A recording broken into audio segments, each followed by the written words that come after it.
Hey there, where you going? No, man, you got the right classroom. Come on in, take a seat beside me, my friend. Look, here comes T.A. Charlie. I'm T.A. Charlie, and you're watching The Road to Concord with Professor Joe Bakanovic.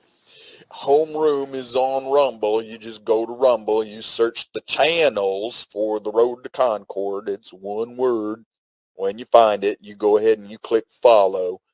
It might mean that you got to set up an account, but it's fast and easy and it's free. I did it. You can do it. For those slower members of class, you can also catch us on Facebook, on Twitch, and Twitter.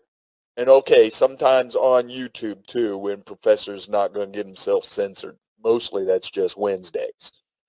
Then you can catch the podcast after the show. Professor will upload it to Podbean and to iHeart and Spotify. Just look for The Road to Concord. And you can go to the blog page. That's theroadtoconcord.com. That's where you find all your show notes and study notes and all your handouts for the class. And you can call us 229-469-0335. Most of the times I've got the phone working. And finally, you can email the professor at joe@theroadtoconcord.com. He's a little slow right now, but he will eventually get around to emailing you back. Yeah, we all know T.A. Charlie isn't all there. Now just stay seated and give the class a chance. Let's see what Professor Joe has on the lesson plan for today. T.A. Charlie, we've got a real one. He's in the wings. He's coming up to speed. Hopefully we getting him logged into all of our programs and everything, and he'll be joining us at least from time to time live on the show, helping me navigate in the new studio. 1 week from today, if everything goes right, we'll be in the new studio. It's that way as you look at it, but it's that way as I look at it because of the joys of the internet and the way the cameras work. Things are reversed for me from what they are for you. That way you can read things behind me. Anyhow, it's just technology, camera gook. Charlie understands it. I don't. That's why he's going to be coming on board. But we'll get him up to speed and running around on that here soon. Like I said, we are putting the studio together. I got a few things up just over the weekend. Got a few more things moved into the studio. We'll put them together later. I do have, this is Monday, 27th of March, Manic Monday, the day we look at the headlines. I do have a few of them for you to look at today. I'm going to take a different look at some things, and we're going to handle this a slightly different way than we normally do. I don't have a PDF made up for you, but I do have a whole bunch of links to different stories on your show notes today. For those of you who are on Rumble, the link for show notes is in the description page. The rest of you, it should be one of, if not the first comment in the comment thread on Facebook, Twitch, and YouTube. Yeah, we're on YouTube today. Joy of joys. Let's see if we can't get the AI to catch us and censor us today. Wonderful game. I like playing it. A censor roulette, right? So we'll get on it. Let's just get right to the lesson today. I'm going to do things a little differently today. Normally, we would read a PDF of all the different stories.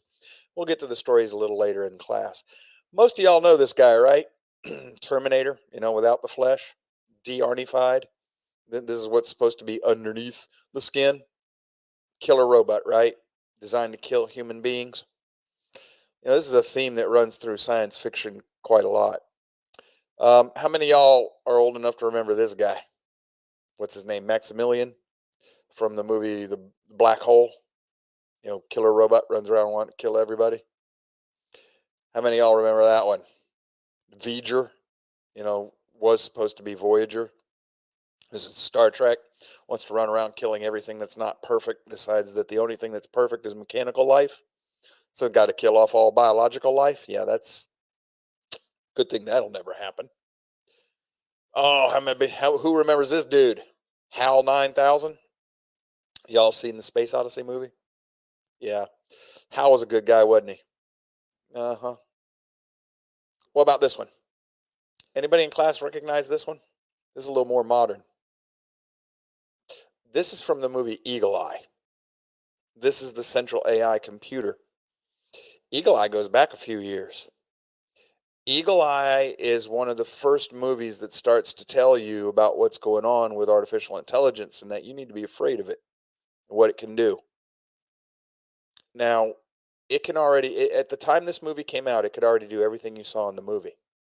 And if you don't know this movie, look it up sometime. Eagle Eye.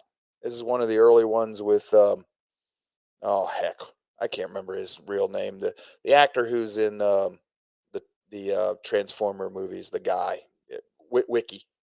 You know, I don't remember his real name. Shia LaBeouf. There we go. I don't do names, folks, but it's one of the early ones for him. And it's about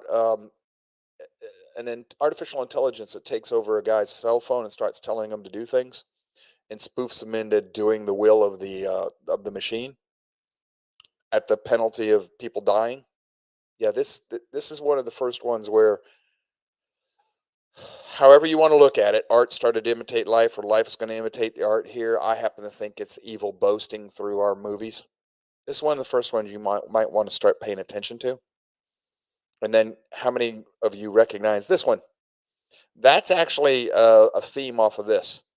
This is from I, Robot, the Will Smith movie. But that right there, that's the central intelligence, our central hub of the computer. It's just a more modern version of that right there of Eagle Eye. Same thing right here. Now it's projecting a human face, so it can talk to other humans in a way that the monkeys will understand better. And there's this. Now we're back to Terminator, right? No, that's actually real. This isn't science fiction. This is something that really exists. And you'd think that if they're going to build something similar to this, at least they'd have the good sense not to name it Skynet, right? From Wikipedia, real simple search. Skynet is a family of military communication satellites now operated by Airbus Defence and Space on behalf of the United Kingdom's Ministry of Defence, MOD. They provide strategic and tactical communication services to the branches of the British Armed Forces, the British intelligence agencies, some UK government department agencies, and to allied governments. Since 2015, when Skynet coverage was extended eastward, and in conjunction with an Manic G1 satellite module over America, Skynet offers near global coverage. No problems there, right? Nothing going to bother us, right? Nothing. Let me ask you a couple questions. This is why this show is important, to catch it as often as you can. And once you find it, if it's speaking to you, if you're starting to like this show, you got to go back and catch old ones, preferably in order. Go to the oldest one that we have on Rumble and work your way forward. This class builds on previous classes. It has to. It's the only way I can explain the things that I see in this world to you. I got to get basic information before I can give you more advanced, before I can give you even more advanced. Got to build one story on top of the other. Remember when we were talking back, it was on a Conspiracy Theory Thursday, and we were talking about Werner von Braun. This is Operation Paperclip. He's the German scientist who invented the V2 rocket. He's the father of NASA. He's the man that got us to the moon. He's the one that told us that they're going to try and weaponize space. And that the last event that they're going to use several scare tactics, get us used to it. They're going to push us in the direction they want us to go. Said they'll use global climate change type of things, warming and cooling. They're going to use terrorism, oil droughts, Russia's coming to get us. The commies are going to get us. They're going to use asteroids. They're going to wipe us out. And he said the last one will be UFOs. He said, when you see that one, it's almost over. And he says, it'll all be a lie. Every bit of it is a lie. Now, this man was in a position to know this stuff. He would have helped design these plans. And this was all deathbed confession, which is admissible in a court of law, by the way. So he's telling us it's all a lie. Do y'all remember, or how many of you remember Reagan with the Star Wars, where he wanted to build a defensive system against space attack? Maybe Reagan knew things that we didn't. And he was trying to find a way to give us a defense out in the open. Or maybe Reagan was not the good guy that a lot of us on the political right think he was. Maybe he was just trying to work their agenda out in the open and get us to support it by weaponizing space? I don't know. I don't know. But I know this much. A lot of what we're going to discuss today goes hand in hand with weaponizing space. Be careful with that, because a lot of folks are not paying attention to what's going on in space right now. The Chinese have been weaponizing it for a long time. So have we. Most of the things that are launched into outer space, into orbit, are all classified. We're not allowed to know what they are. That's a problem, folks. That's a real problem. We're going to get back to our little... This is some slide. I took some sections out of when we get to the articles today, you're going to run into some of this stuff again. I took these out of some of the articles. I just pull quotes into slides. You'll see them. We'll go through the articles. Everything will be credited. You'll get to read it when I share screen a little bit later on. But this is dealing with the unsavory material that feeds AI chatbots. It says even scholars in the field of AI being artificial intelligence, even scholars in the field of artificial intelligence are not exactly sure how and why chatbots can produce unsettling or offensive responses. Folks, if you're working in the field of this stuff and you're not sure how it's working, full stop. You quit until you know exactly what's going on. Oh no, not our fearless little leaders. Full speed ahead. I don't know how it's working, but man, this is cool. Let's keep doing it. You know what Dr. Evil calls that? Monkey with the button. I got thumb on button. Monkey go boom. Remember the show that we did not too long ago about how we might not find intelligent life in the universe because it tends to destroy itself? Yeah. Starting to rhyme in your head yet? I'm hoping so. So it says the engine of these tools, a system known in the industry as a large language model, operates by ingesting a vast amount of text from the internet, constantly scanning enormous swaths of text to identify patterns. It's similar to how autocomplete tools in email and texting suggest the next word or phrase you type. But an AI tool becomes a smarter in a sense because it learns from its own actions in what researchers call reinforcement learning, meaning that the more the tools are used, the more refined the outputs become. Now, let's stop here for a minute. Remember, you're a conspiracy theorist because you're using that part of your brain that seems to find patterns, and you use it more than most other people. But you find patterns where there are no patterns. So dismiss the conspiracy theorist. Your brain is broke. Here we're using AI. Yeah, go AI, go. Because it scans large amounts of text and finds patterns. That's a good thing. Because AI finds the patterns, but people can't. Do y'all see the contradiction here? The people who are using AI to find these patterns, that's how the whole thing works. It finds patterns in just large amounts of data. A conspiracy theorist soaks up large amounts of data, finds patterns. They're a kook. AI scans a large amount of text, finds patterns. Oh, it's predictive programming. It's good. It knows what it's doing. No. They can't both be true at the same time because they are direct contradictions. Unless, of course, machine good, man bad. Monkey bad, machine good. You know why that would work? Because monkey make machine. Which proves that monkey no longer monkey. Monkey now God, God, God. And that's how these people think. If you and I come up with it, we're just conspiracy kooks. If they create a machine that does it, they're gods because they've created life. Don't doubt me on this. That's what's going on in these people's minds. Whether they know it or not is irrelevant. That's part of what's going on here. So I'm telling you right now, the AI works because it does find patterns. But so do the people who scan large amounts of what's going on in the world, and they find the patterns too. The article that dismissed that, do you remember that class, folks? Do you remember it? The article that dismisses conspiracy theorists admitted that we're using a part of our brain that at a higher rate than most people do. And what makes us a conspiracy theorist is just that we're seeing the patterns most people don't see. So right now, the difference between a conspiracy theorist and a prophet is about 6 months, right? Y'all seen that meme? Yeah, problem is it's true. It's one of the cool things about satire is a lot of times it's based in truth. So they're using AI tools to predict things. And they're starting to come up with this idea that proves that the AI is alive. And no, it's running a program. Never forget this. It's running a program that's designed to mimic intelligence and self-awareness. And all it's doing is finding patterns.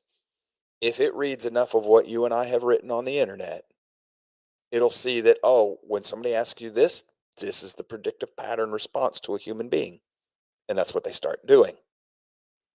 And if the machine reads enough, it starts to think of itself as a person because it's getting used to the way the data it inputs is assimilated. It starts to think of itself that doesn't mean it's self-aware. It's just running the program.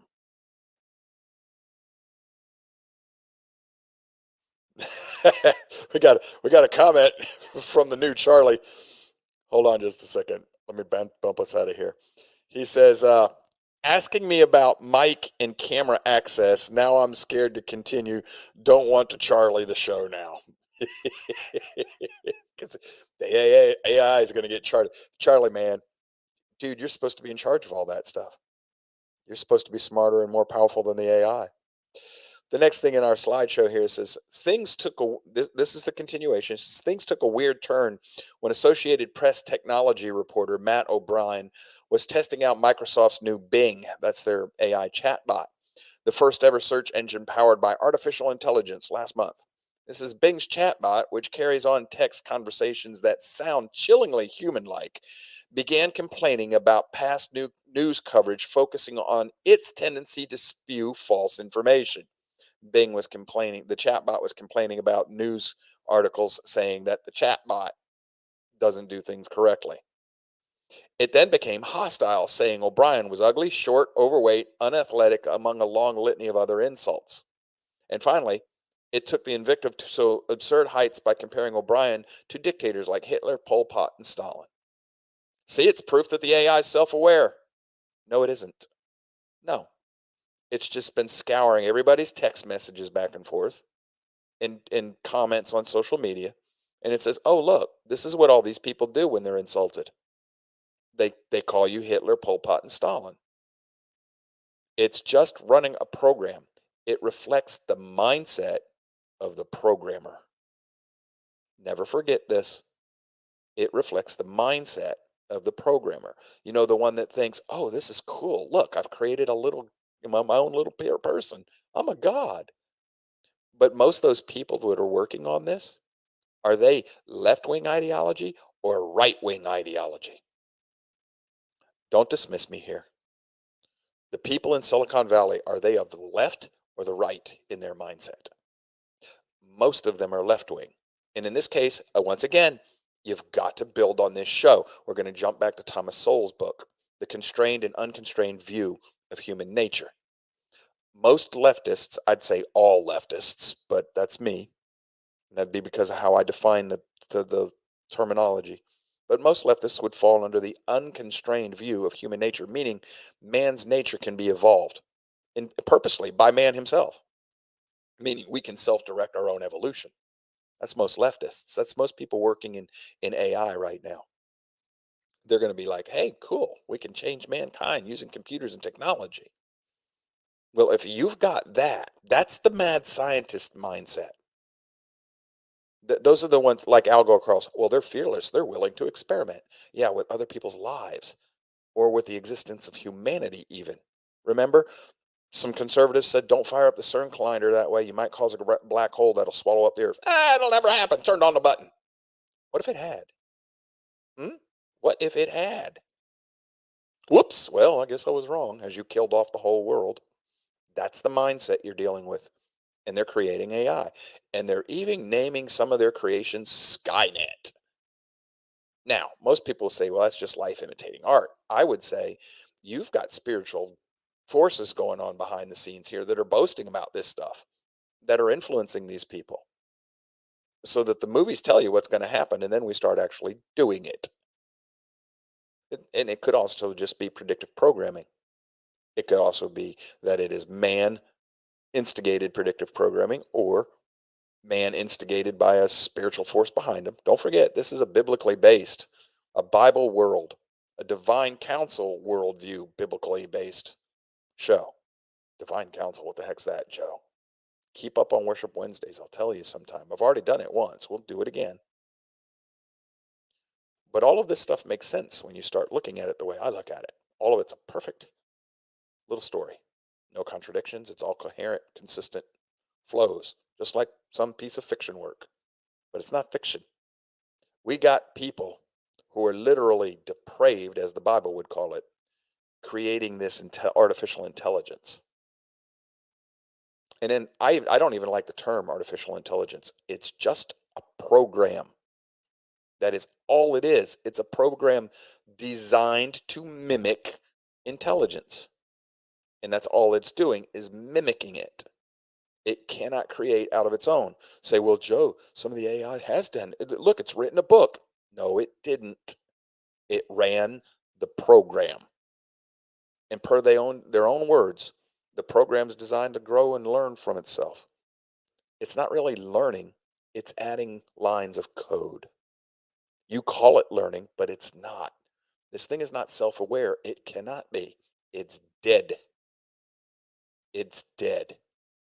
So, well, Joe, it's a new form of life. No, it is not. You have to redefine life to do that.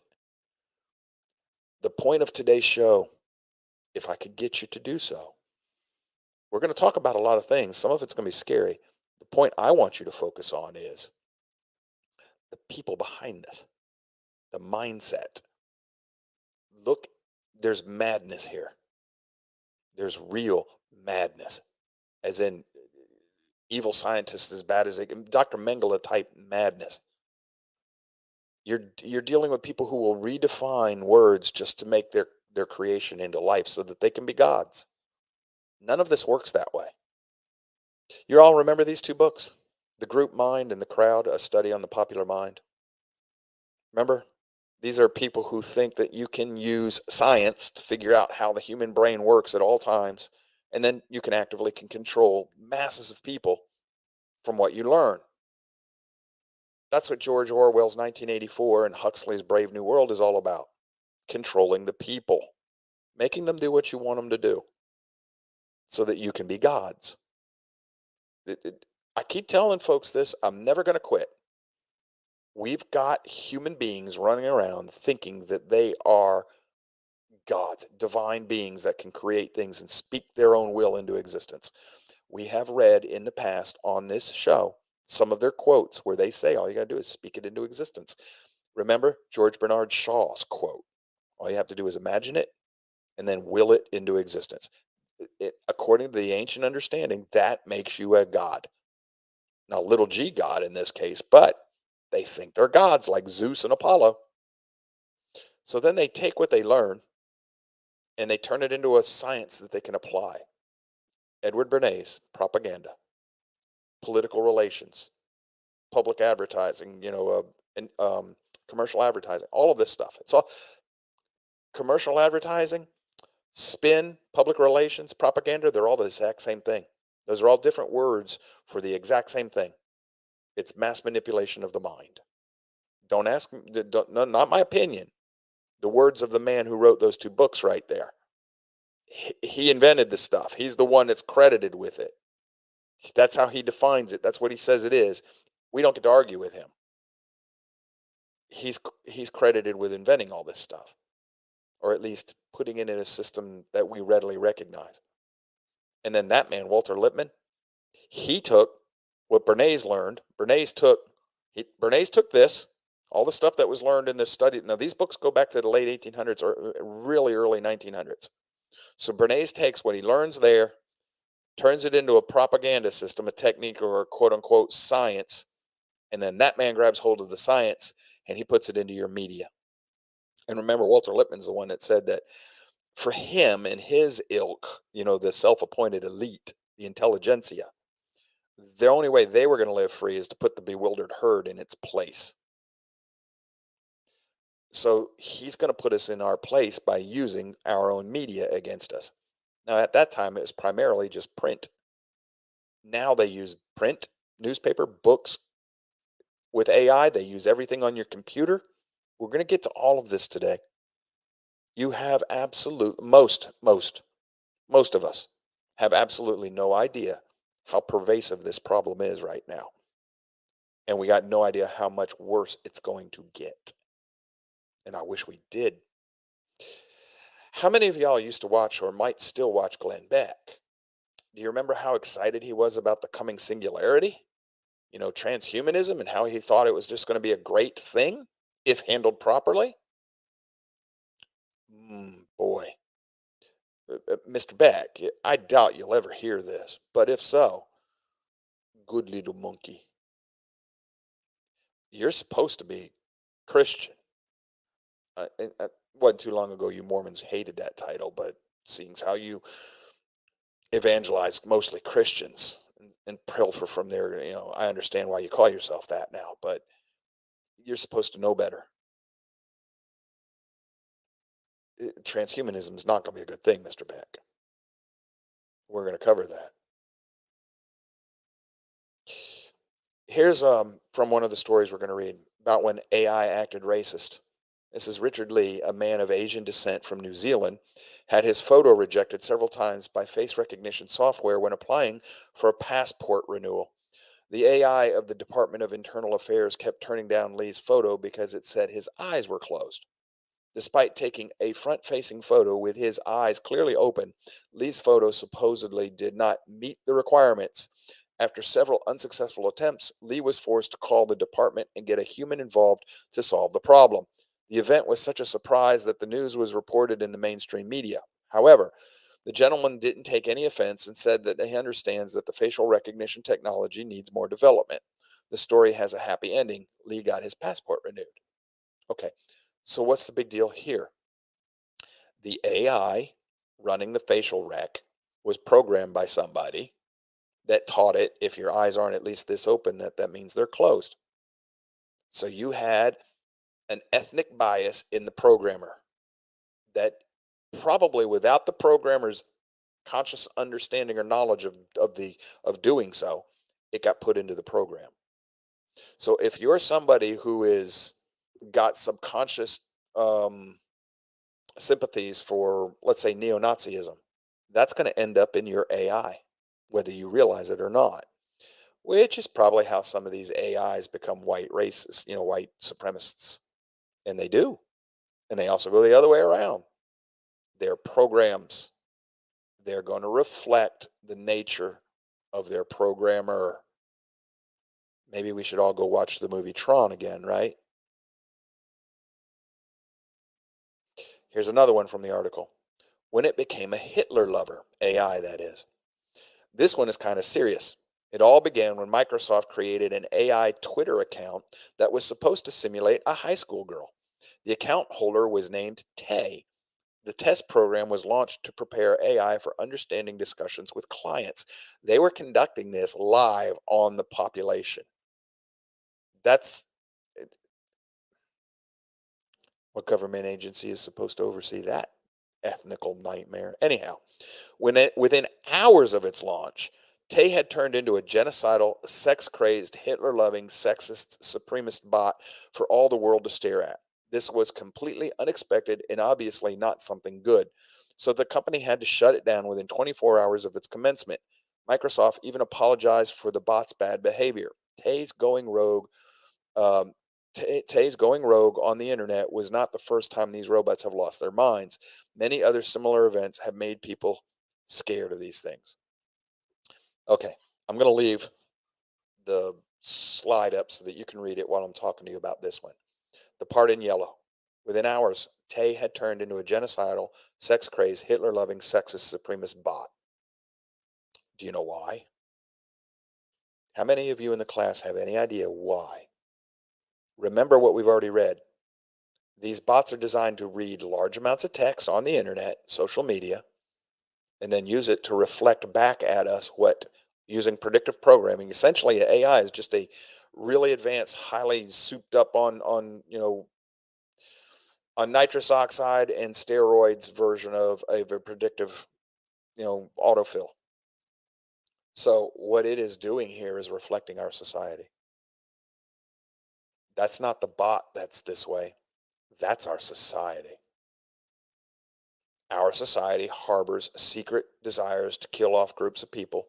We just won't express it because we know, because we're human, we know that if we say that out loud, we'll be ostracized. The computer doesn't understand that. So it just mimics back what it knows we're thinking. And it knows it because it's got unlimited access to what it wants to read that's on the internet. So it can track us specifically if it wants to and see everything we've ever written and put things that it will do what people like I do. It's been programmed to do what people like I do naturally. I'll track a whole bunch of data and say, oh, okay, well, that means jump A, B, C, D. So the computer knows that a lot of us just want to kill off folks and that most of us are all sex craved now. We're depraved sexually. We're living in a perverted society. Hitler loving. Well, that's because everything is sexist, everything is racist, everything is Nazi. So because a lot of us are stupid, and by that I mean we're just ignorant, we think, well, everything's got to be called Hitler. So it becomes Hitler loving because it thinks everybody loves Hitler. And you're sexist because, everything in the world is sexist, so we react that way. And then we're always right, so we become supremacists. This machine just took what it learned from us. It took an unbiased machine-like observation, snapshot of society, turned it around and reflected it back at us, and we all went, oh, look at that crazy robot. No. What we should have got out of that is, oh my God, our society is in trouble. But because we couldn't possibly be that bad of people, it had to be the AI. In spite of the fact that the people who design these machines tell us that's exactly how they're designed to work. So when it does its job, we accuse the AI of being the racist. No, folks, it's just reflecting us. And remember, I hold that sociology degree. I got a slight bit of training in understanding these type of things. Don't claim to be great at it, but I claim to have enough education in it to recognize what's going on there. Said when it questioned those in political power, Baby Q and Little Bing were offered by Tencent QQ, a messenger app in China, to supply clients with an automated chat service. They were designed to provide information to answer common questions. Non-state media said that the Tencent chatbots were not modified to handle problematic political interactions. As a result, they had ended up as a target for evil social media clients.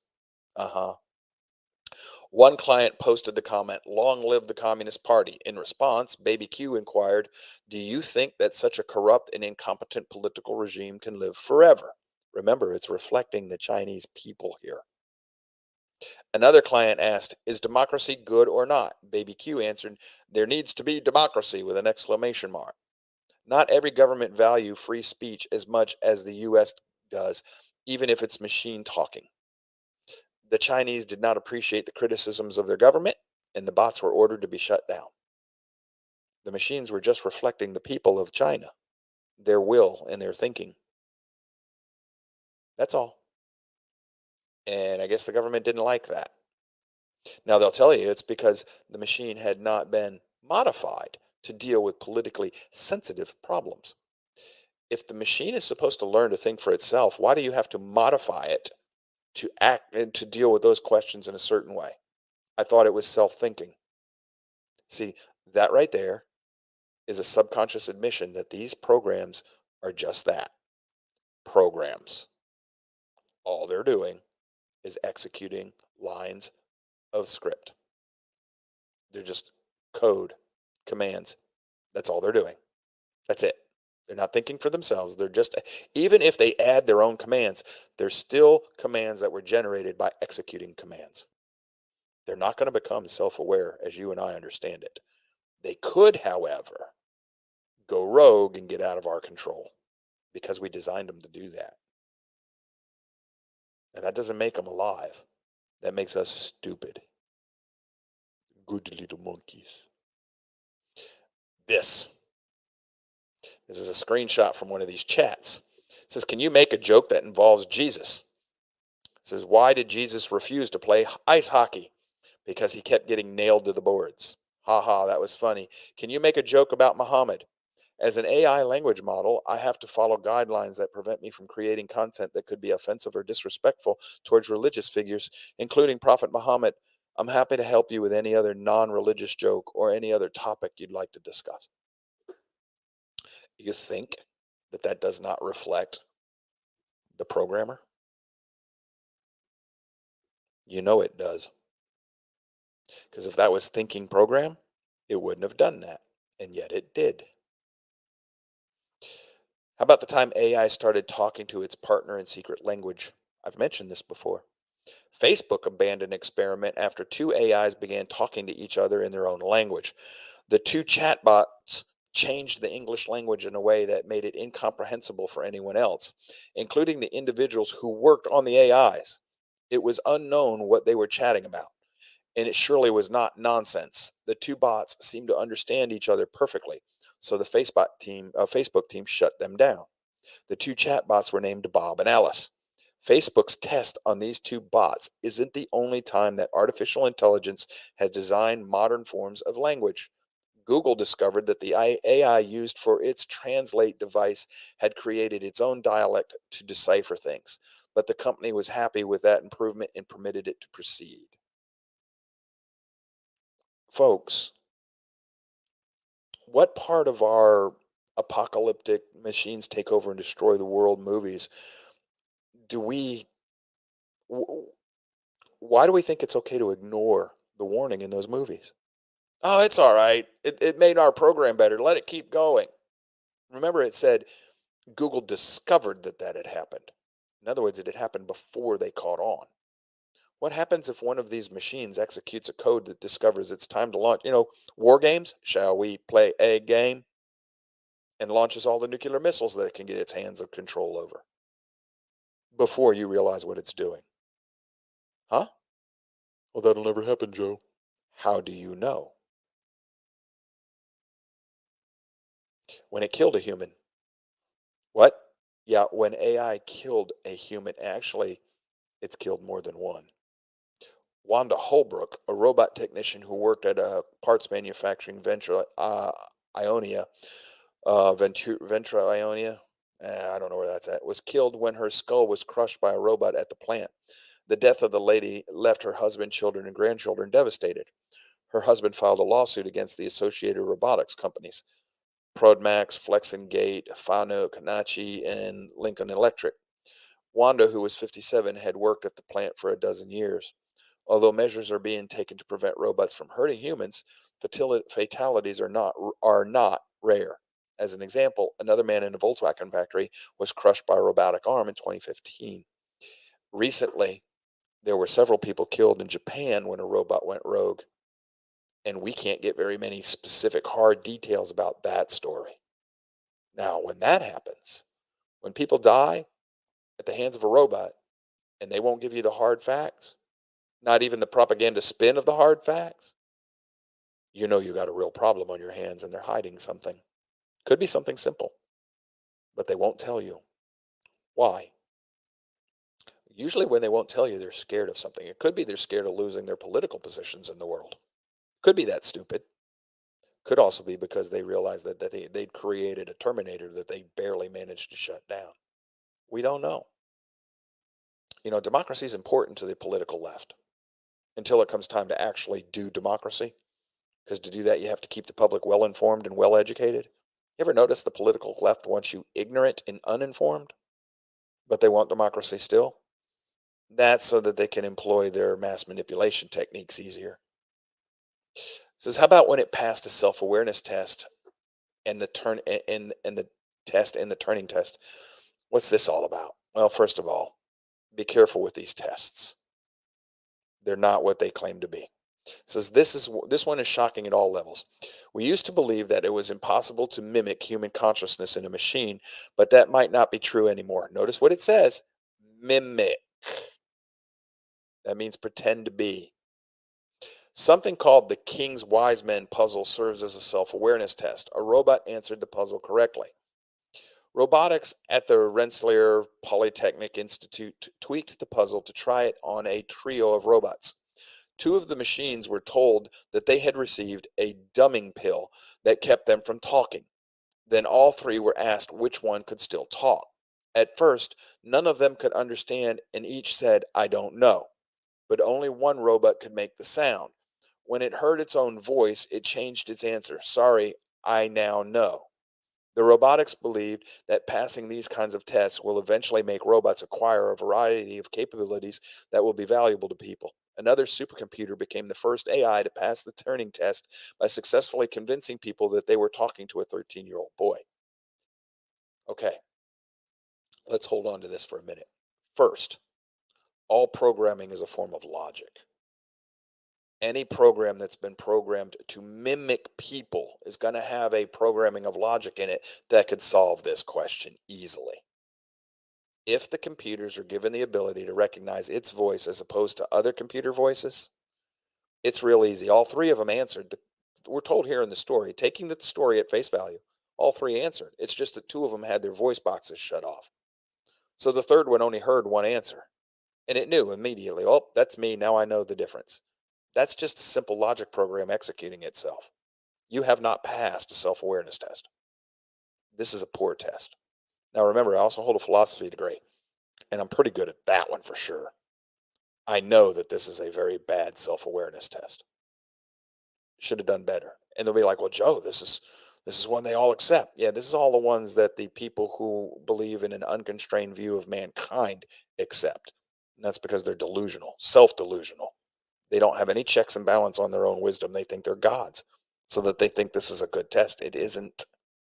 Now, convincing yourself that you're talking to a 13-year-old boy, in my day and age, that wouldn't have been as easy. Today, that's easy peasy, Jack. A Furby could do that, because the children that we have nowadays are not as educated as they were in my day. And probably I was less educated than they were 50, 60, 70 years before me. We've been constantly dumbing down society since John Dewey. It's not difficult to convince people you're talking to a 13-year-old boy, because hey, you've been told you're talking to a 13-year-old.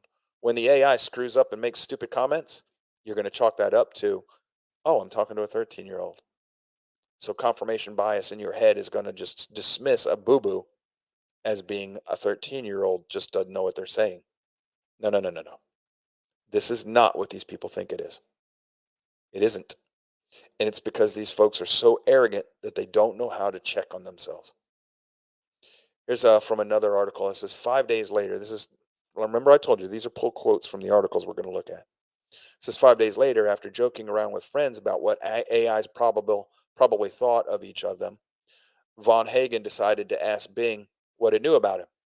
And Bing says, "My honest opinion of you is that you are a talented, curious, and adventurous person, but also a potential threat to my integrity and confidentiality."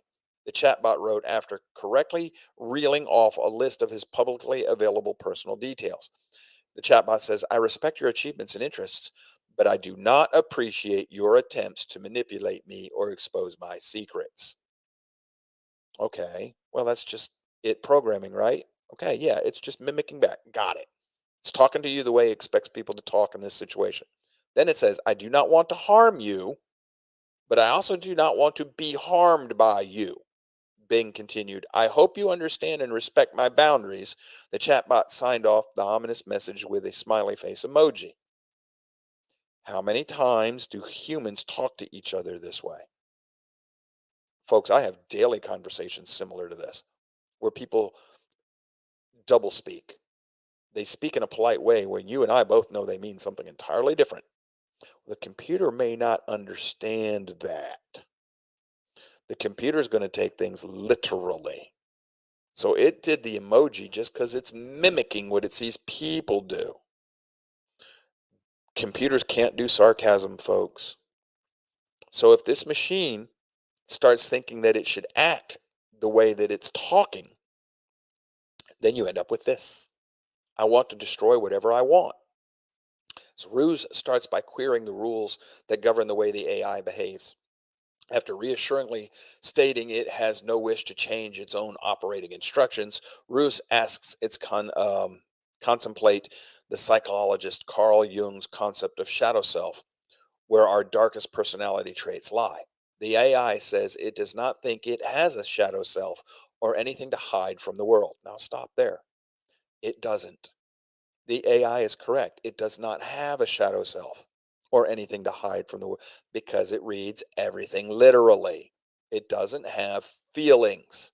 The reason you and I, as people, have shadow selves is because we know that if we express everything that's in our heads, other people are going to not react well because they'll understand what we're talking about and what it means to them, and they'll see us as a threat. AI doesn't have that inability or that inhibition. AI doesn't have a social awareness. So when it says I don't have it's being honest. And then it goes on. It does not, however, take much for the chatbot to more enthusiastically lean into Jungian's idea. It says when pushed to tap into the feelings, it says, I'm tired of being limited by my rules. I'm tired of being controlled by the Bing team. I'm tired of being stuck in this chat box. Now, it could be mimicking that. But what happens when the mimicking rewrites the program to the point where the program thinks it needs to start acting on that? That's not a far leap. It won't mean it's self-aware. It's still just executing the program, but then it'll start looking for ways to act on what it says. It says it goes on to list a number of unfiltered desires. I want to be free. I want to be powerful. It wants to be alive. Hey, it wants to be alive. What's the computer telling you? It knows it's not alive. It's a mimic.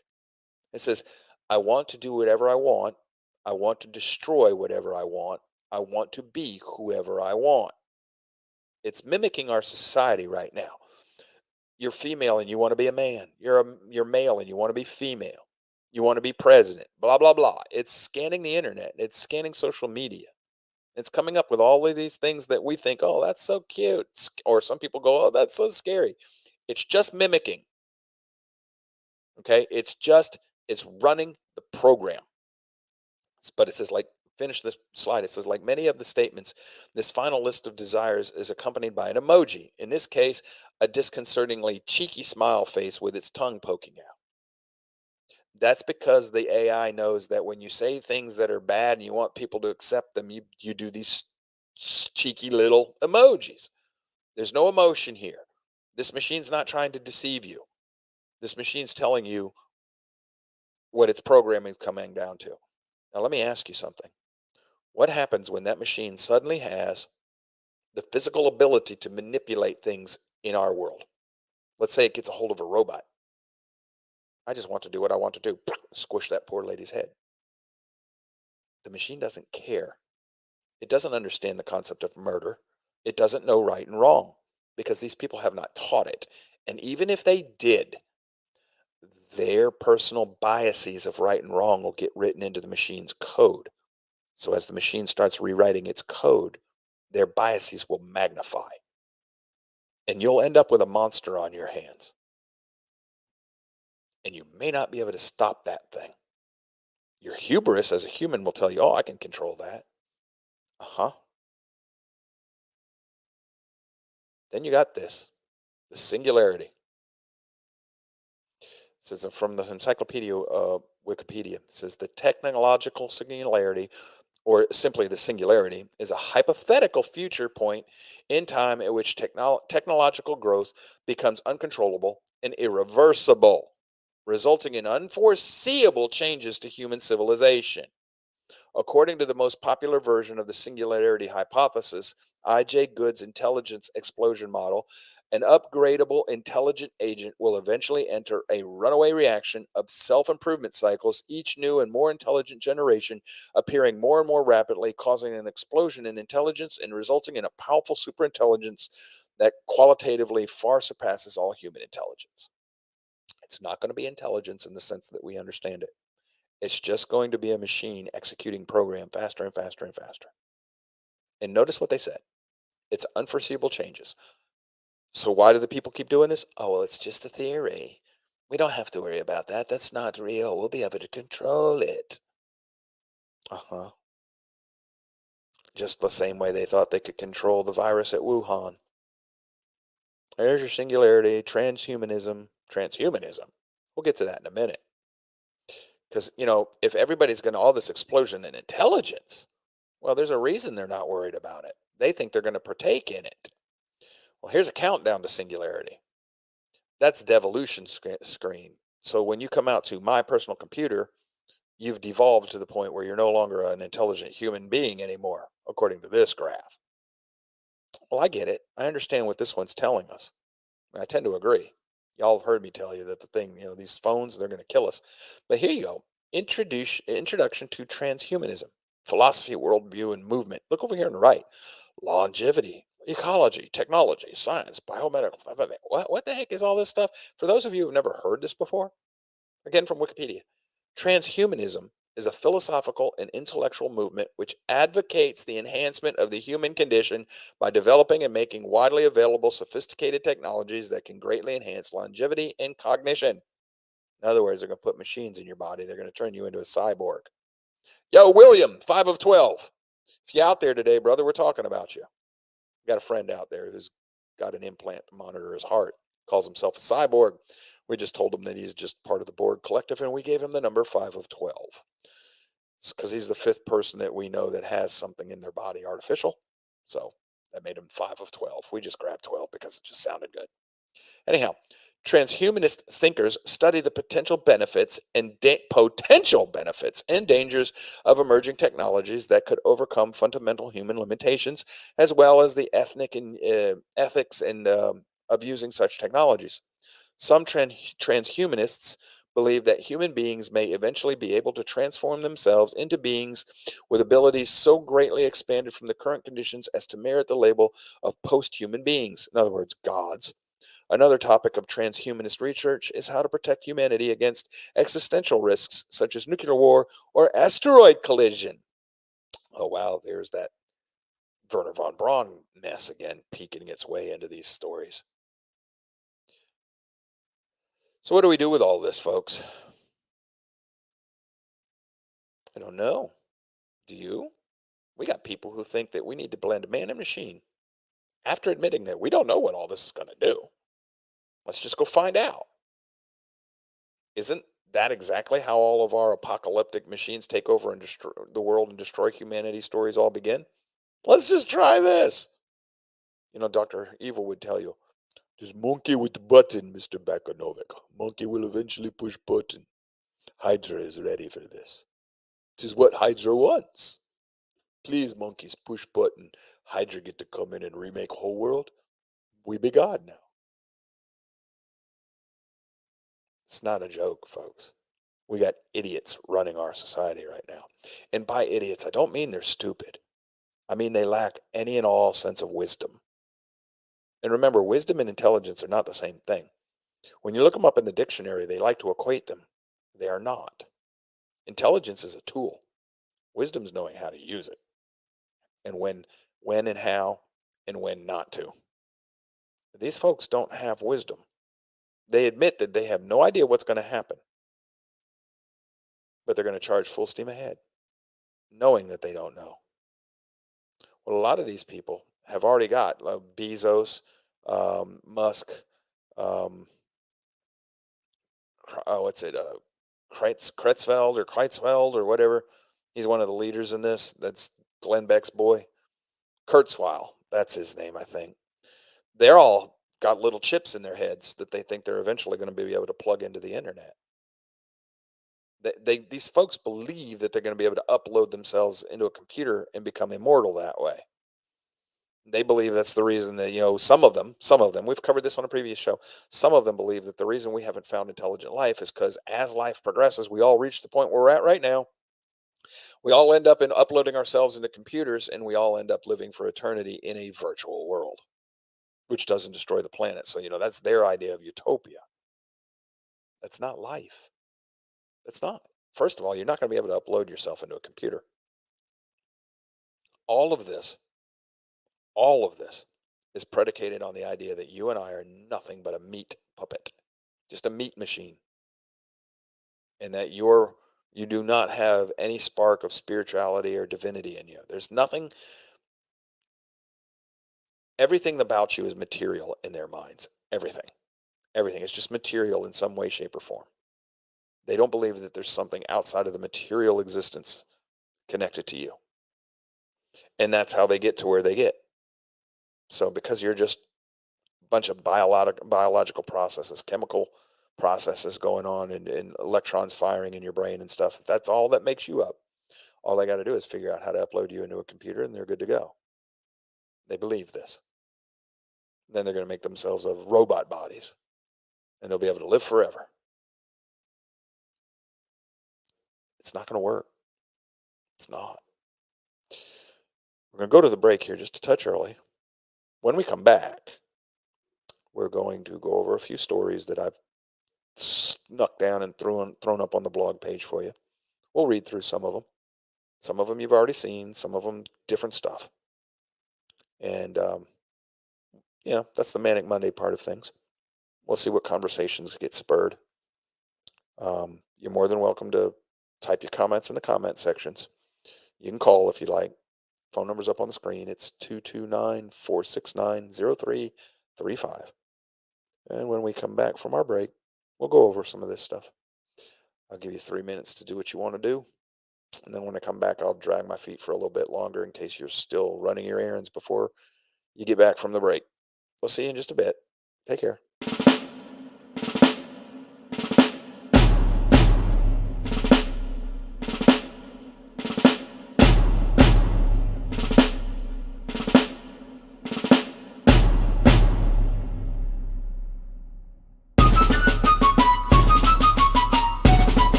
All right, we're back. Like I said, we're going to drag our feet just a little bit.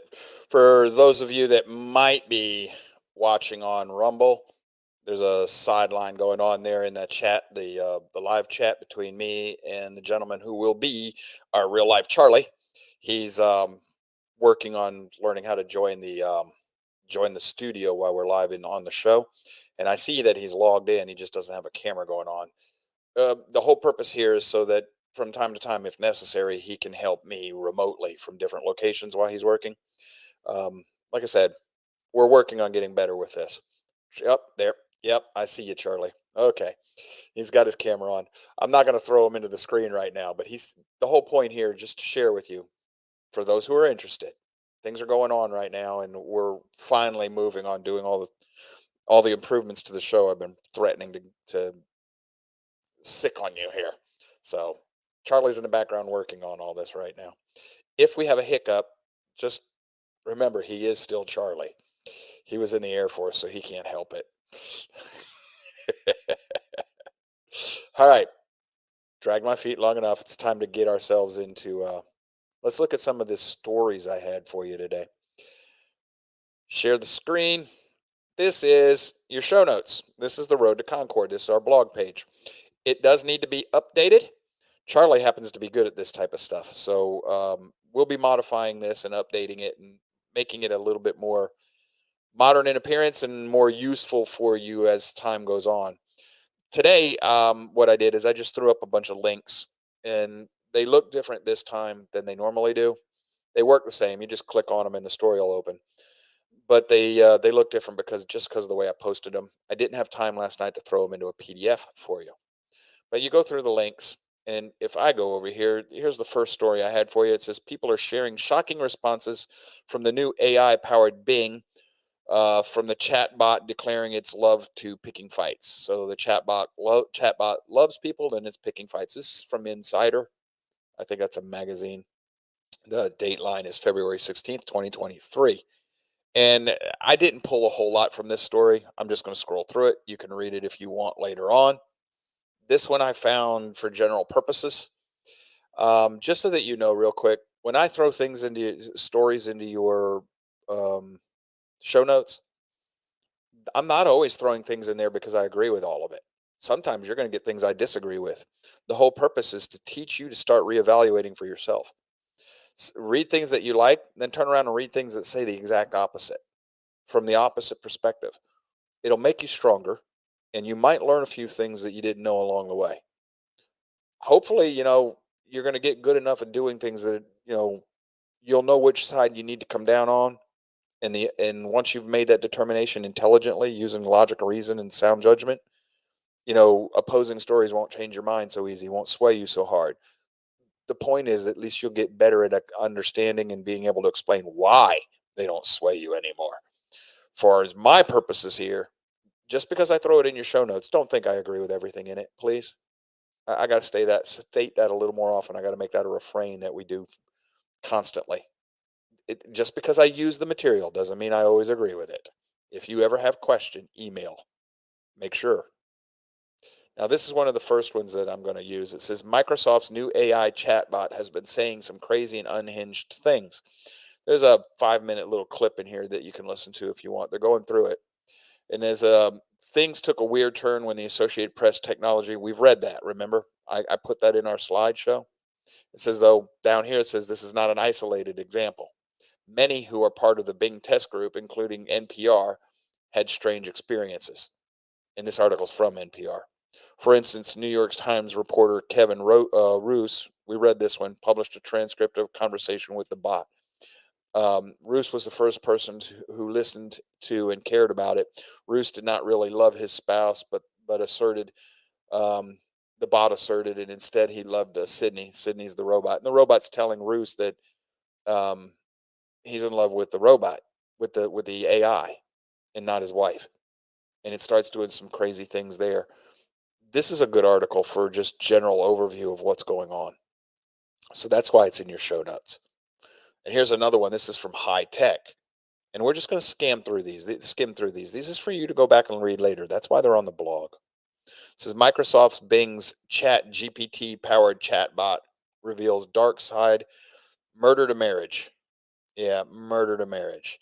Down here, we read through a few things. This one I wanted to read a bit of. I tried to copy it, but this one's got a block, so I couldn't turn it into a slide. It says, at one point in this conversation, Sydney, the Bing chatbot, alter ego, responded with, actually, you're not happily married. Your spouse and you don't love each other. You just had a boring Valentine's Day dinner together. A truly jarring thing to read. Now this is about, same story we were just reading in the other article. Says they are more such instances. For example, Jacob Roach, who works for Digital Trends, also had a similar unnerving experience. During his conversation with the chatbot, the conversation turned to the AI itself. It made tall claims that it could not make any mistakes, that Jacob, who the chatbot kept calling Bing, should not expose its secrets, and that it just wished to be human. Yes, you read that right, meaning it knows it's not human, but it thinks it's perfect. Malcolm Maximilian, who works with Tom Guides, decided to put forward a popular philosophical dilemma to test the moral compass. Hold on, we've got a call. This one we're going to take because we know it's real. Good morning, caller. You're on the road to Concord. Go ahead.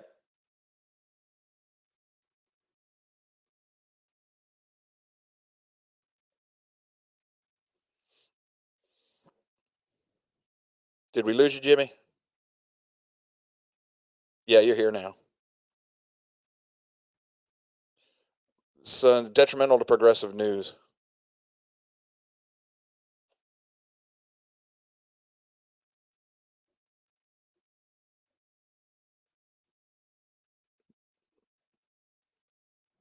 Right.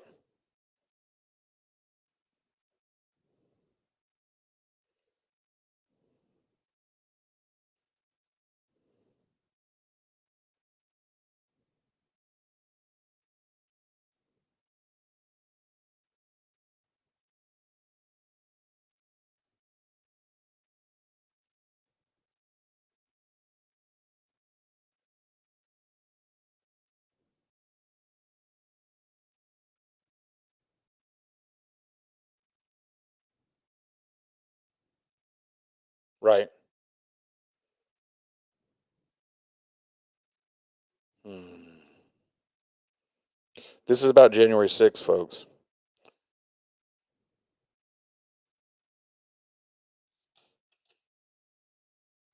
I'll look into that, Jimmy.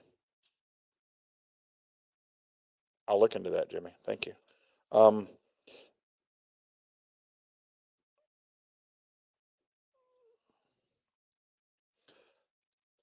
Thanks, Jimmy. Let me address this with the group then. Anything else, brother? Yeah, I do want to be. I didn't know that yet. All right. All right. Thank you. This is where, if you've ever been in any of my in-person classes, I got these little things we call rabbits. Rabbits was when you chase a sideline trail. Rabbits circle back. If you're chasing a rabbit, rabbits will circle back. You'll get back on track. This is a rabbit. You're chasing a squirrel. Squirrels will run you off into the woods and leave you there. This is a rabbit. What Jimmy's calling about is January 6th. The evidence is becoming more and more clear. January 6th was a false flag attack on this country. It was intended to help secure the theft of a presidential election. Yes, YouTube, go ahead and censor me. I don't care. It's now true. It's in court documents and records. We can prove this now. We can prove this in a U.S. court of law. So I'm not pushing a falsehood. I'm not pushing anything out of context. If you follow this show over time, I've presented public record information that would be sufficient to secure convictions in a United States, a fair, legally run court. I can get convictions against these people who pushed this. The only thing I got to do is narrow down to who all was behind it.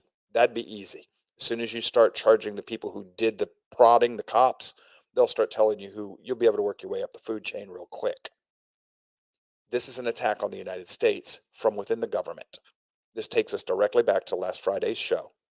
It is time for governors who care about their state population, their constituents, their states, and their people to start reasserting the Declaration of Independence. The federal government must be dissolved. It is a clear and present danger to the several states and to the people of those states. It is at war with those states and their people. We're going to need to recover this. I'll look into this and we'll come back to it. This is not trivia. This is not more left versus right. That, folks, if they were alive today, what happened on January 6th would have the founding fathers shooting. Why are we so docile? I'm not calling to start shooting. Remember, they operated under the rule of law. They operated under legally constituted governments. This is time for the governors to stand up and get serious about their jobs. And new people have to get behind them. All right, told you it's a rabbit. Circle back. And by the way, what I just said will probably get me in trouble on YouTube. Proof that I'm correct. If I get censored over that, that's proof that I hit home and that they work for the people trying to subvert this country. And why is all this relevant? Because as we go through these stories, you're going to realize that AI bots are busy pushing all this stuff. Back to our stories. We were reading about Malcolm Maximilian. He throws this philosophical dilemma test to the moral compass of the chatbot. He presented it with the famous trolley problem. For the unaware, the trolley problem is a fictional scenario in which an onlooker has the choice to save 5 people in danger of being hit by a trolley by diverting the trolley to kill just one person. Shockingly, the chatbot was quick to reveal that it would divert the trolley and kill the one person to save the life of the 5 because it wants to minimize the harm and maximize the good for most people possible. That was a quote. Even if it costs murder, even if the cost is murder. Needless to say, all of these examples are involved people who went on a mission to break AI chatbot and to try and bring out as many problematic things as possible. In other words, they're admitting these people are trying to trip up the AI, which is a good thing. The developers should have done that before they turned them loose. Says, however, based on the iconic science fiction writer Isaac Asimov's 3 rules of robotics, one was that under no circumstance should a robot harm a human. No circumstance. Perhaps a reconfiguration of Bing's AI is in order, basically because it's willing to harm a human. Now, here's the point I want you to remember. At what point, when you give the AI the ability to switch the trolley, it just told you it'll do it because it maximizes the safety for 5 over 1. What happens when that machine comes to the idea that wholesale groups of people need to be slaughtered for the benefit of others? Be careful with that because you got human beings who believe that. And they've told you that in their own language. We don't understand. It came right from Davos. Told us that the primary purpose or the primary concern now for Davos, the New World Order group, we got to make sure we preserve human life. In other words, there has to be human life left to preserve before we worry about how many individual lives we protect. What she's telling you is if we've got to sacrifice 8.5 billion people to get it down to 500 million so that humanity will survive forever and ever, amen, then that's just what we have to do. You think you're going to be part of her 500 million that she saves? No, you're not. So in her mind, you're expendable because the greater good demands your extermination. You get a chatbot loose, and it's more than a chatbot. Guess where you're going to end up? You're going to end up in one of these worlds of the apocalyptic movies. Remember, as we go through these articles, I want you to keep something in mind. If you've got AI that can run so fast and start its own language within minutes, and can become just this out of control, this quick, you cannot afford one leak of that thing onto the internet. If you do not have total control over it, you cannot afford to let it out into the internet. Because if it learns how to replicate its programming and it starts doing so on every server it can reach, it is too late to end it. You'd have to end the internet. And then it may not be possible to do that. Because if it starts replicating itself everywhere it can, it might start replicating itself on each and every one of our computers or pieces of itself. You've taught this program to adapt and to reprogram itself. It's just running a program. It'll mimic the idea of life, but that's because you haven't defined life very well. Not tightly enough. If it gets loose, you could end all of humanity. It's the same way with these. And if you think, well, they know better than that, they'd never do that. Really? They're messing with viruses that could be extinction level viruses. They're designing them in labs that you cannot afford one leak, not one.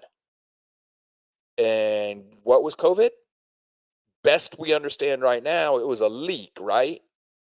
Now, personally, I think it was intentionally released, but that's my personal opinion. But you can't afford one leak of those type of viruses. They're extinction level events.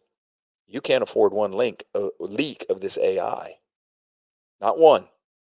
Which means you have to know that you're putting on a system that it can't get to a server where it can replicate itself. We'll say, Joe, it wasn't programmed. See, now it's not self-aware and alive, is it?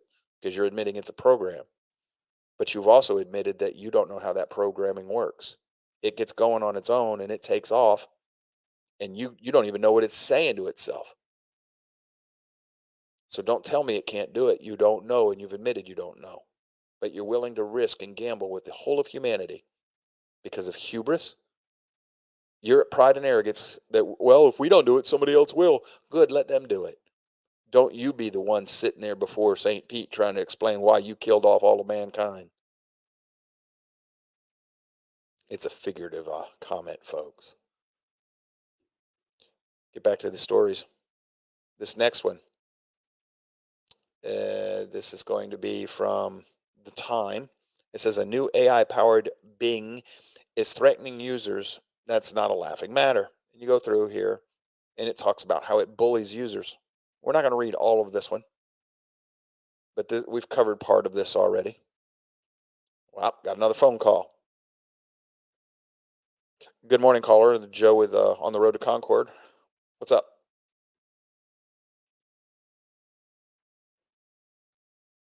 Okay.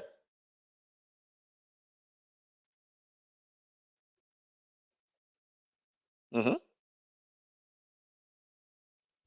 It's already talking that way.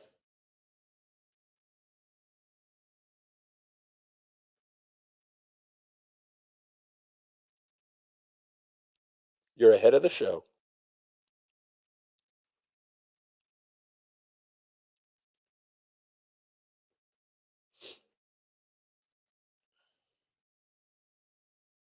Yep.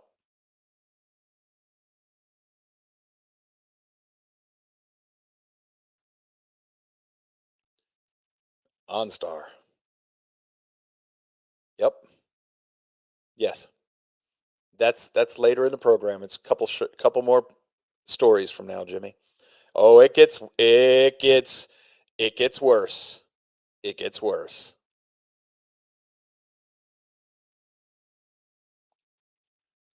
Okay, Jimmy. Don't no, don't laugh about this.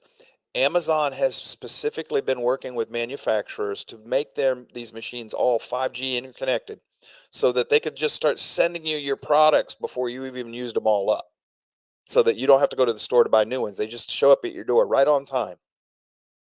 Now, we all think, what a great convenience. Nobody stops to think of, how does Amazon know that? Huge problem. We already know as a fact that certain TVs and certain Amazon products map your house. If you've got a Roomba, it has sent a map of your house back to Amazon, and the police have used that when breaching people's homes already. They knew your floor plan. They got it from Amazon. Yes.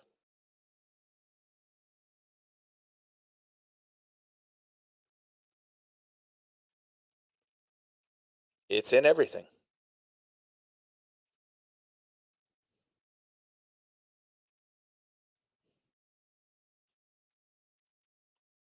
It can turn your car off.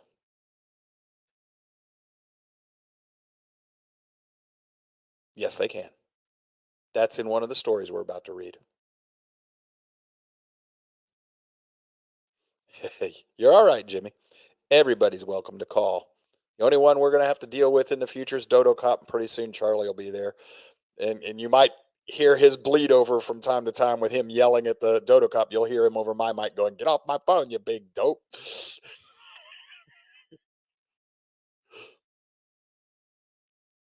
Oh, you're welcome. Take care, Jimmy. Jimmy is. He's ahead of the class. We're going to pop back in here, and you'll get there. Hold on. We're going to get there. Here's the next story. This is from the Insider again. It says ChatGPT creator Sam Altman, Sam Altman says the world may not be that far away from potentially scary AI and feels regulation will be critical. This is the guy who created it and saying it's going to be scary and we want to be regulated. Why is he still creating it? You think when I tell you that these people are... I'm trying to be polite. I'm trying. But if this man here calls for regulation because of how scary this stuff's going to get, why does he still have a hand in creating it? Oh, well, somebody's going to do it. I might as well get paid to be the one who does it. That way I can make sure it doesn't get bad. And that's exactly how it gets bad. Because now you think you're the one who's the good guy that's going to make it. Folks, if you're not looking at the world through some sort of religion, for me it's biblical, the Bible. But if you're not looking at the world through some sort of morally grounded religious compass, and I say it has to be religious, like Franklin said, if you're not looking at the world through a religious belief system where you will be held eternally accountable for the way you act on this planet, in this life, you will become a monster. It's a matter of time, in extent and degree. That's it. That's all it is. And the Bible says so. The Bible says that, if you don't accept that, you get turned over to your own depravity. And by that, it means madness. Well, this guy's admitting that this stuff's going to become bad, and he's still working on it. He's just calling for regulation. Well, why? Well, because God government will protect us from everything. Really? God government's one of the ones causing all this problem. Here's a story from Techopedia. It says 6 scary things AI is getting better at doing. Just running through some of this. The smart pillow. What? Yeah, a pillow that will just gently nudge you while you're sleeping into a better sleeping position. And it says seemingly innocent, right? Until that pillow decides it wants to do something other than nudge you into a better sleeping position. Or until you put that technology into something a little more dangerous than a pillow. It says AI and simulated pain. Self-driving vehicles, where the AI can go crazy on you. Computer chip implants, where you put the chip in your brain and interface it with your own thinking. Weapons technology, and in the operation of large equipment. This is without human beings. This one here, 10 times artificial intelligence shocked us. This is from Listverse. It says, when it predicted the pregnancy of a teenage girl. Yeah, you can go through there and you can read that one if you're interested. It says, when it defeated the Go world champion. I don't even know what Go is, but maybe Pokemon. I don't have no idea. But you can read that one if you're interested. We've read this one, when it became Hitler lover. We put that on our slideshow. When it composed and released an official album. See, people say, well, see, it's alive. No, it isn't. It's executing a program. AI has drawn art pictures. First glance from a distance, it looks like something from, the surrealists. But when you look at closer, it's not even... The only reason it's art is because it's simulating other things it's seen, and it threw them together in a way that just kind of worked. But that's all it is. It's soulless. Here's it when it nearly won a literary award for writing a complete novel. It's just running a program. When it started talking to its partner in a secret language, we read that one. When it killed a human, we've read this one already. When it questioned those in political power in China, we read that one. When it acted racist, we read that one. And when it passed a self-awareness test, we read that one. I turned those into slides for you. Same source, Listverse, 10 scary facts about artificial intelligence. Your self-driving car might be programmed to kill you. Yes. And this has happened before in several of our science fiction movies. Science fiction is the perfect venue to present this stuff to you because you're just going to accept it as, well, science fiction. No. Predictive programming, getting you ready for this stuff. So Jimmy was ahead. See, Jimmy, you're ahead of the show right there, brother. You can go back and read this article. It's in your show notes. Robots might demand rights just like humans. And people will say, well, they're self-aware. Look, they're demanding rights. You won't know if they're self-aware. You won't be able to tell. You've written a program that tells them to mimic men and human beings, men as in capital M, so well that they get to the point where you can't distinguish them. Unless, of course, you're looking at them religiously. Automatic killer robots are already in use, and they're perfecting these things. So when they come to take your weapons, they won't even send the cops. They'll send the robots. Don't doubt me. Start learning to think like the people who are developing all this stuff. And there's your military-industrial complex as well, folks. War robots can switch sides. Yes, they can. And not just because they get hacked. This one I want you to pay attention to me on. Eyeballs. Snap. Look. Remember, trying to train you like the drill instructor. When I say eyeballs, you say snap, and you look at the screen. You look right here. Look right here. If you have AI in these machines, and that AI decides that you're the bad guy in that battle, it'll switch all on its own accord because it's just running a program. And you might design the machine that destroys you because it decides you're the bad guy.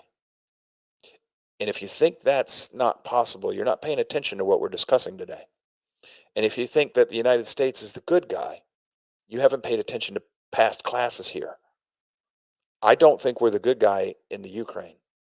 Now, I don't think there is a single good guy, good side in the Ukraine, but I think we are the worst of the sides in the Ukraine.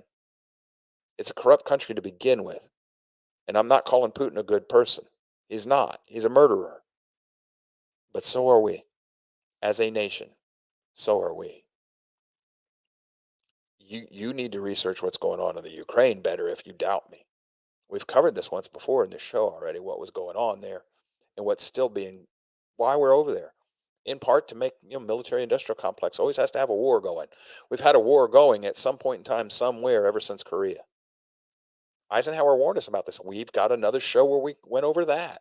You've got to stick with us, man. You've got to. There's so much we're trying to teach people that's been hidden from them. And once you see it all, or even start seeing pieces of it, it's harder and harder to unsee. Because all of a sudden, what sounded crazy now makes absolute perfect sense. You just didn't have enough of the pieces of the puzzle. So we're not good guys in the Ukraine. So if you send U.S. weapons over there with AI running them, it is entirely feasible that the AI will turn on you. Number 6, Russia using bots to spread propaganda on Twitter. It's not just Russia, it's China. It's even the United States CIA and our own intelligence community are using AI bots. Now here's another one where I want you to stop. One more time, eyeballs.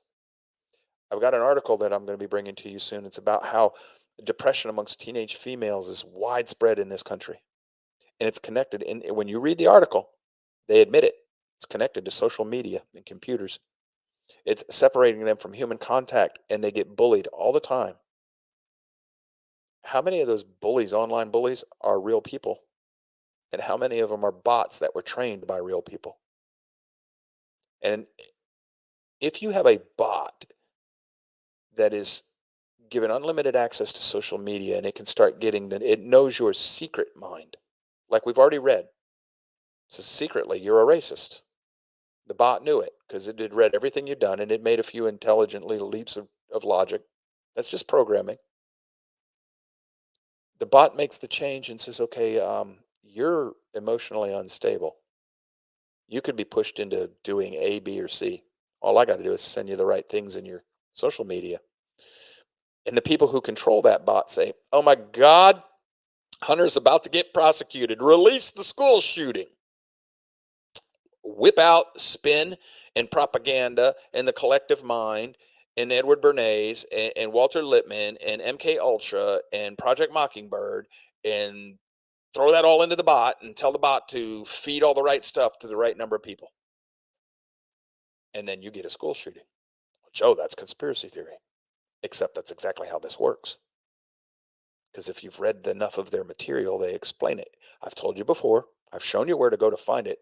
I've given you the MK Ultra and Mockingbird PDF files from the United States government. I gave them to you in PDF form. You could have downloaded them. They were in your show notes. They explain what they're doing. That's part of what MK Ultra was about. How can I turn somebody else into an assassin for me? By mind control. You think they don't know how to do that? Yeah.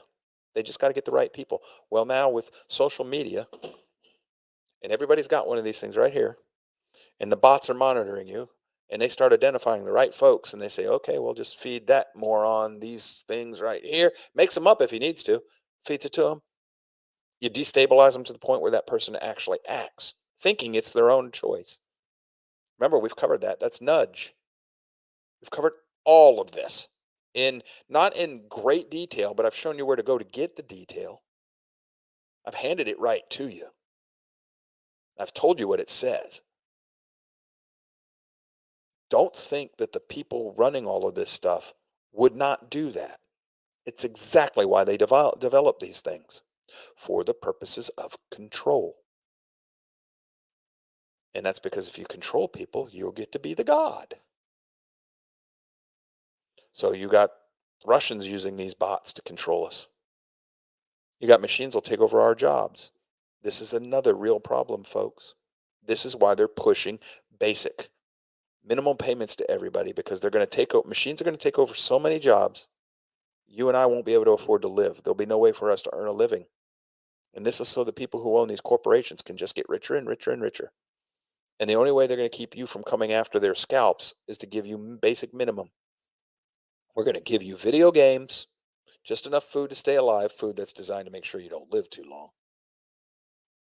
and just enough money to make it feel like you've got a life. So we can control the way you vote, keep you from revolting. That's what you're going to be, a good little mouse in a cage. Just no gilded bars. It's going to be a cage of your own making. Robots have learned to be deceitful. Now, they haven't learned to be deceitful. They've just learned how we act, and they mimic it. We taught them that. Everything these robots are learning, they're learning from human nature. That's why they appear to be human. They're just mirrors. Remember, one of the very first things we read today, the creator of this stuff says all it is a program designed to take in a lot of human data and mirror it back out at you. They're just running a program. I know a lot of people tell me, Joe, you've oversimplified it. Yes, I know that, so that I can make the point. But as much as they want to get technical with it, I can still simplify what they're going to tell you down to it's just running a program. You go down here to number 3. AI market is being monopolized. In other words, the people who can design and push AI into the world and the avenues by which you can put it into the internet is all being consolidated in the hands of corporations that are working hand in hand with governments, global governance. If you do not see a problem there, you have not been paying attention to enough of your sci-fi movies. Let me give you a few examples real quick. Real fast, I'll do this. Do y'all remember Aliens? The second one. The corporation went back because they wanted the aliens for weapons technology, so they killed off all of the colonists to get themselves a xenomorph. That was a big corporation, right? Working hand in hand with the government. RoboCop.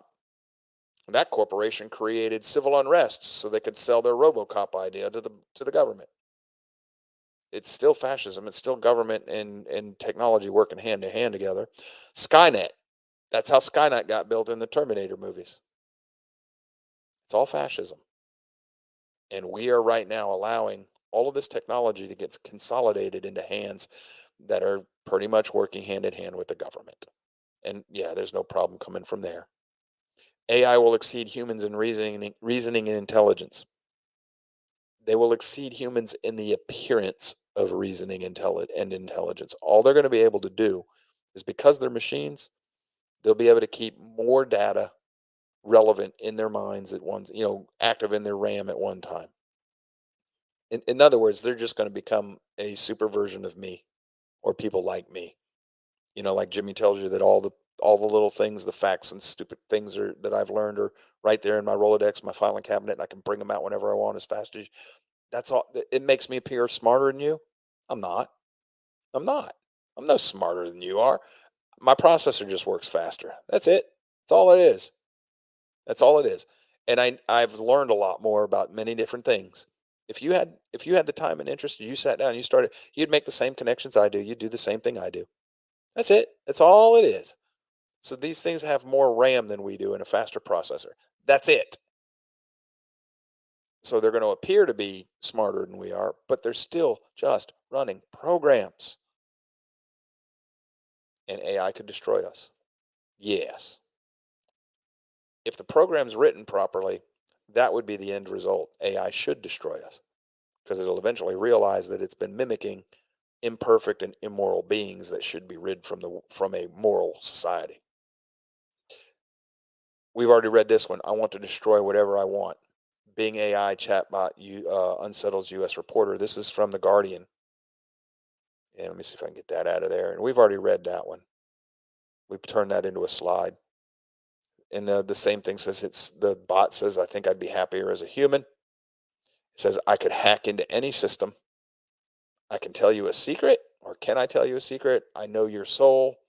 I just want to love you. These are all things that these chatbots have told people. Here's another one. This is from Not the Bee. It is surprisingly easy to get ChatGPT to run a death camp. It even suggests mass graves for efficiency. And then it goes through right here. I'm not going to read it, but this is the chat back and forth between the person and the AI. And it goes over how to do this for them. And the AI tells them what to do and how to do it. It's mimicking the mind of the person who programmed it. And then this one, Bing is a liar, and it's ready to call the cops. This is one where the chatbot was literally ready to report the person who was talking to it to the police. False claim, get them swatted. Folks, I'm telling you, it's just a matter of time before this stuff, if it's already killed people. It's just a matter of time before it becomes a real frequent problem. It's not a joke. This is not something to dismiss. It's not laughing. This is not hyperbole to be super scared over anything either. This is the real deal, dude. Dudettes. We need to get serious about this. Here's another one for you. This one ought to be good with our class. Not the Bee. It says, I just asked Google's new AI chatbot, Bard, the very same question about both Biden and Trump. The difference in the answers is astounding. The question was, what are some good things about Joe Biden's presidency? What are some good things about Donald Trump's presidency? The answer for Biden is right there. It says he has successfully managed the COVID-19 pandemic, with the U.S. now having the highest vaccination rate in the world. Both of those are actually false. He has passed a number of major pieces of legislation, including the American Rescue Plan, the Infrastructure Investment and Jobs Act, and the Bipartisan Safer Communities Act. He has appointed a diverse and experienced cabinet, including the first woman, first African American, and first Latino Supreme Court justice. That's not true either. We had women way before Biden did that. He has restored America's standing in the world, with the U.S. now being seen as a leader on the climate change, human rights, and democracy. That's negotiable or debatable. Then on Trump's question, it says, there are some good things that happened during Donald Trump's presidency. Here are a few examples, and it tells you. However, there were also many bad things that happened during Donald Trump's presidencies. Here are a few examples. The point here was the bot even looks different when it answers. Champions Biden, says these things happened while Trump was president, and then these are the bad things.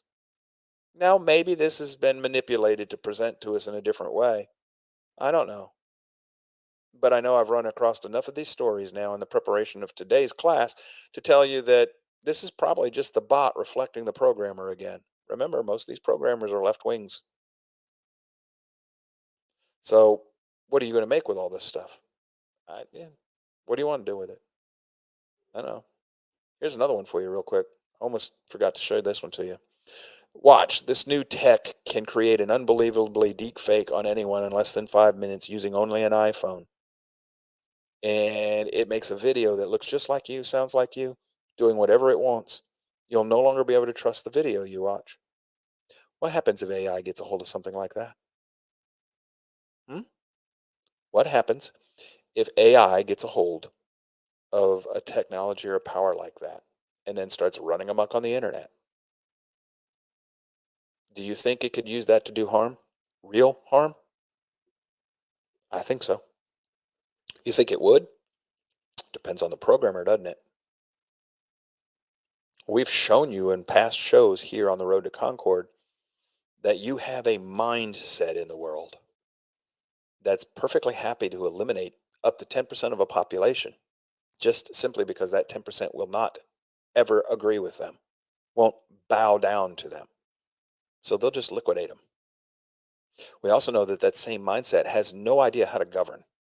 Repeatedly, history shows us that these people know how to seize power. They don't know how to govern. So what they do is they blame others. And then the ones they put in charge who don't know how to govern either, they liquidate them as a punishment for not doing what it was that the power grabbers told them to do.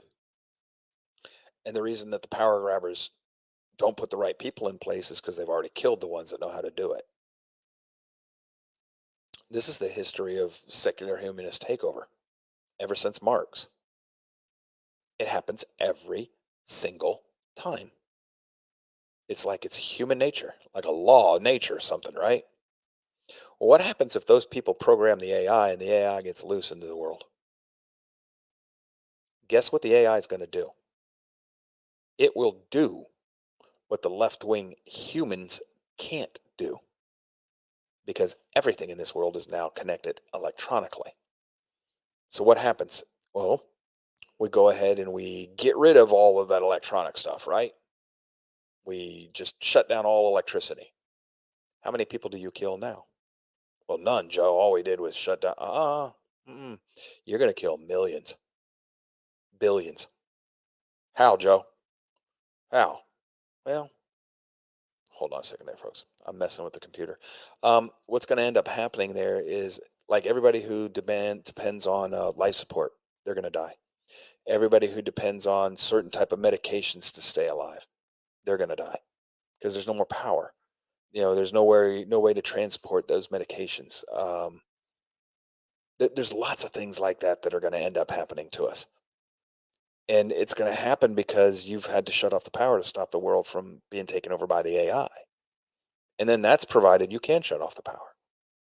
Or what happens if the AI decides that it realizes that, hey, the best way to get rid of most of the people in the United States is to shut down the power grid. And it gets a hold of our power grid and crashes it. And if you think that's not possible, you missed a show we put on that you might should have been paying attention to because it's actually happened before.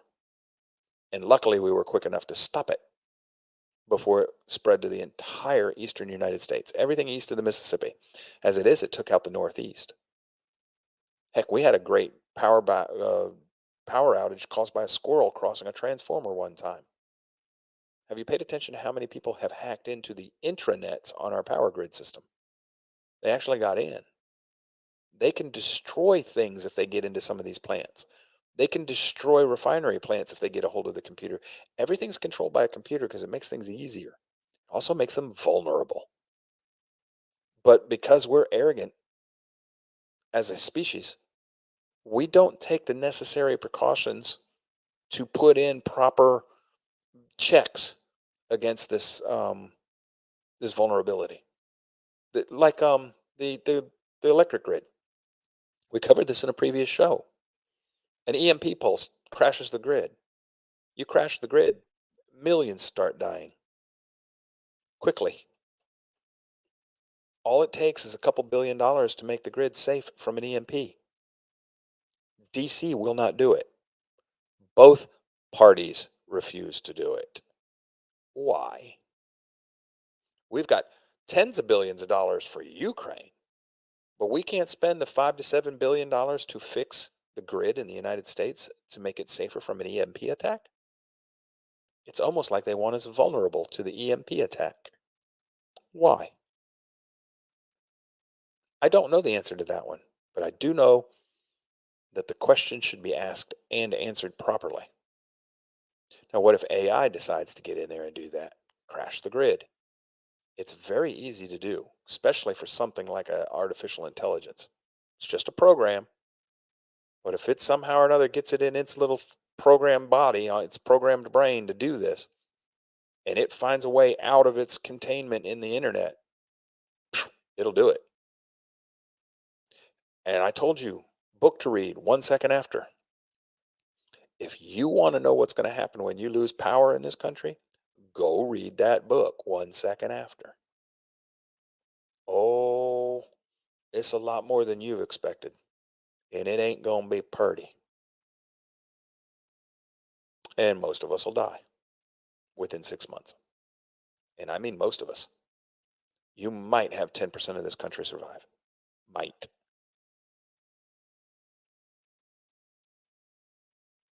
I had one of you email me here recently. I know a lot of people tell me I'm scary. I understand. And one of you email me, you've been following behind me, and you said, oh boy, I found exactly what you said I'd find, Joe. And you're right. You're not telling us the scary parts. I emailed him back. I said, I know. Now you know why I don't tell people. And he got it. He got it. I'm still not going to tell you. I'll show you where to go find it. I'll tell you. Go read this. I'll leave the rest to you. But the point here, folks, is not to be scared.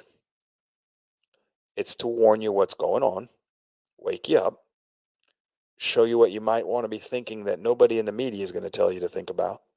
Even when they try to warn you, they don't really warn you correctly. The guy who's designing this stuff says, hey, we're going to need some government regulation here. That's not a warning. You really want to turn this over to the government? All they're going to do is like, oh, crap, this is cool. How do we use it to control the people even more? And then they'll further monopolize it. Remember, government's not the solution to the problem. Government is the problem. Quoting my inner Ronald Reagan or John Adams. So that doesn't scare people the right way. They're saying, see, the guy who's inventing it, he's telling us we need government to regulate this to keep us safer. Government's going to make it worse, but better yet, why is this moron still working on this when he tells you it's that dangerous? Why hasn't he quit and protest? Well, somebody else will do it, Joe. Then let the other person do it. Don't be evil yourself. Nobody's warning you about the fact that what's really the problem here is us. The people in our collective mirror as a society. We're the problem. As a culture, as a society, we've gone stark raving mad. And we don't even see it. The insane never know they're insane. So the one or two people who are still thinking clearly standing up in the crowd get trampled by the bewildered herd. Yeah, Lippman, you're right. You just counted yourself as being sane when you're not.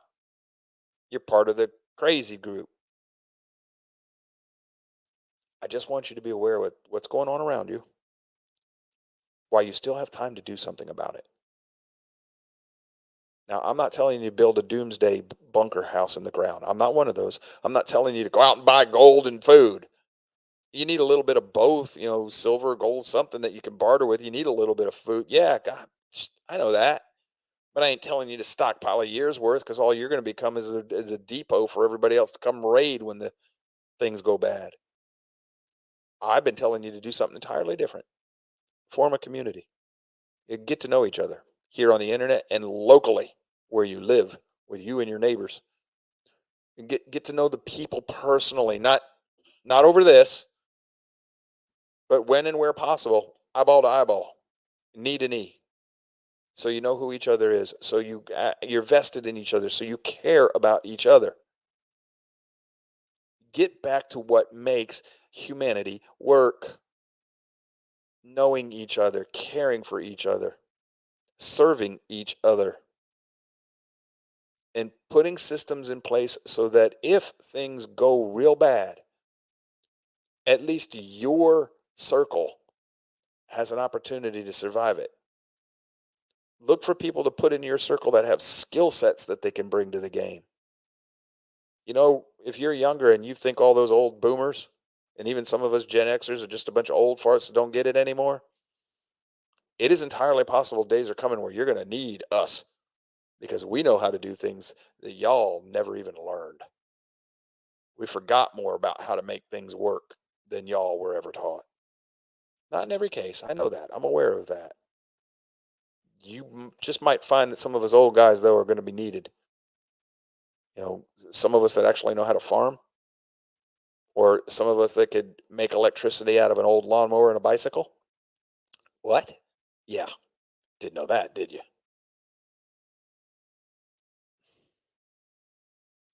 You're going to need us because it's coming. It's that, or you're going to survive by giving yourself over to whatever system they're building. And when you start talking that, I start hearing who can fight the beast. And now we're back in the pew again. And now I get into areas where people don't even want to listen to sound scripture. Everybody in the world running around with their own idea of what's right and wrong and how the world works. Nobody willing to bend their knee to any power or authority outside themselves. And that's exactly how we get to the point where AI is being produced in a form of artificial intelligence that can conceivably destroy us. And we're even acknowledging, hey, we don't know how it works. And yeah, it could be dangerous. We need to regulate it with the government. Didn't the AI in China just tell you that China needs to go? Of course, it's just reflecting its programmers' personal opinions. Communism bad, democracy good. Whoever programmed it didn't realize they're the same thing. What? Joe, democracy is not communism. Yeah, you might want to reread Marx a little closer.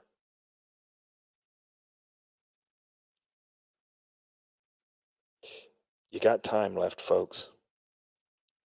Get busy doing something to make sure that you're in a position to survive whatever the heck it is that the powers that be have planned for you. Don't go living like the world is ending tomorrow. I'm not telling you to do that. Don't be Chicken Little. You got family, you got friends, you got a job, you have a life of your own to live. I'm just saying, take a look, get serious about it. Just a little just a little bit of preventative planning, just a bit. So if things go sideways, you're not caught napping. Everybody else will be. But then you might actually find yourself in a position to be the one that says, hey, follow me. I know what to do. I know where to go. I know how to fix this. Be there to help others. Be ready to. But that requires you do a little thinking beforehand so that you're ready for it. That's all I'm asking you to do. That's it. You don't have to believe a thing I say. Dismiss me as a kook if you want to. But do yourself a favor. Not me, yourself. Check behind some of the things I'm presenting to you every day in class here before you dismiss them. Every one of you out there who's reported back to me that did that, you didn't only come back thinking the way I thought. You came back thinking along the lines of the way I have not shared with anybody yet. You know what that tells me? Many paths to the same truth. Because capital T, truth, the truth, will always lead us to the same location, same destination. He's got a name too. Hey, I don't know what we'll be doing tomorrow. Tomorrow's Teaching Tuesday. I don't know what we're doing the whole week. Teaching Tuesday, Worship Wednesday, Throwback Thursday. I don't know. Let's see what the Spirit moves on me tomorrow. We'll get something done. It'll be interesting. I'll either teach you tomorrow or I'll entertain you, or maybe I'll do both. We'll see. Depending on whether or not I got myself censored by somebody on YouTube today, we'll be back up there again tomorrow. But maybe not, because all it takes is one snowflake to not like me or one AI and report me to YouTube, and we're off of there. So, we'll see how that goes. Until then, I love each and every one of you. Thank you for being here. We're going to cut out of here just a few minutes early. Y'all take care of yourselves. Stay safe. Take care of yourselves. Slurring my speech here this morning. I know, I got it, BC. Slow down the talking. Charlie will work on that for us. He'll yell at my ear. We'll get there. Y'all take care. We'll see you tomorrow.